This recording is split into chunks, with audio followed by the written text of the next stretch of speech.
We'll be back after the break. See you then.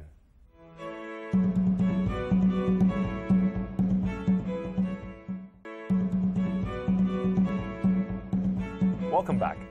The Bauhaus not only set the mold for a great many art and design schools, but also changed the course of industrial design, architecture, and even typography.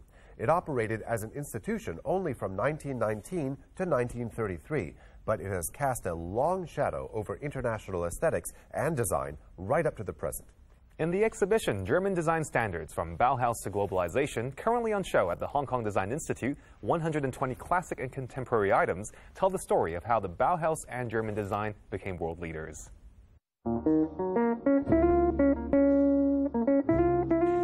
German design on the first side is not very spectacular. German design functions. The Bauhaus designers and architects, they try to combine design with arts. And I think the secret of the German design quality is Germans try to balance tradition and innovation.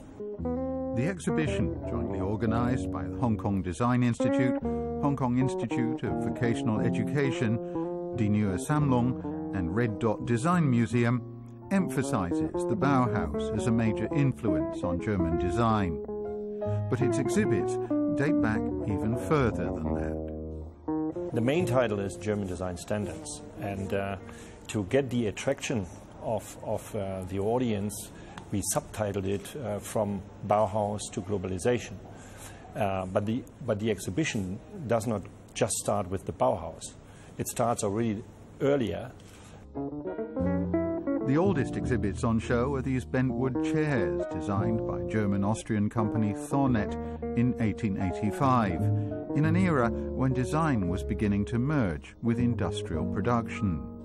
In the middle of the 19th century, you have the Industrial Revolution, huge changes of society and changes of economics as well, and people were really in need of furniture. So his idea was to have a mass production of furniture, and he used very innovative technology at that time to bend the wood and then to produce really lots and lots and lots of furniture, and he exported it all over the world. The Bauhaus, which literally means house of construction, was founded with the aim of making students equally comfortable with art, design, craft, and mass production. The school emphasized combining aesthetics and function, and was hugely influential. Its heyday lasted 2 decades, until the Nazis rise to power. Partly a sad story because, you know, in the 30s there was this dictator Adolf Hitler and the National Socialist Party that kind of occupied and ruled Germany, and they hated the Bauhaus because they were so international, cosmopolitan, and so they shut it down, they closed the school, and the teachers emigrated to different countries, but most of them over the ocean to America. They founded a new school, new Bauhaus. And so the closing of the school by the Nazis helped the school to really get international influence, because from America they influenced the whole world. Among the items on show are products designed by Hartmut Esslinger. He rose to prominence after creating the first full plastics color TV for a German avant-garde consumer electronics company, Wager, which was later acquired by Sony in the mid-1970s. Esslinger also played a part in creating Sony's global design image. The partnership spanned decades and generated more than 100 products, including the mold-breaking black box Sony Trinitron television. I was asked to create a crazy TV, and I felt it had to be more an object. And because you see, it's easy to operate. Everything is visible. Before, the operating elements were behind a lid, were really ugly and wacky.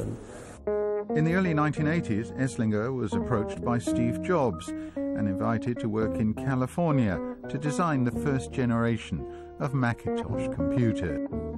the key idea was not only, it's not only the Macintosh, it's Apple was a young company 30 years ago, and they were still doing computers like for the office. And they were gray and ugly and clunky. And also, when I talked with Steve Jobs, we discussed back and forth, where's the market? And then I said, okay, so many people have a computer in the office, but there are billions of people out there who want a computer, you know? So the whole switch of Apple was from professional to consumer. The exhibition, German Design Standards From Bauhaus to Globalisation, is on show until the 4th of March.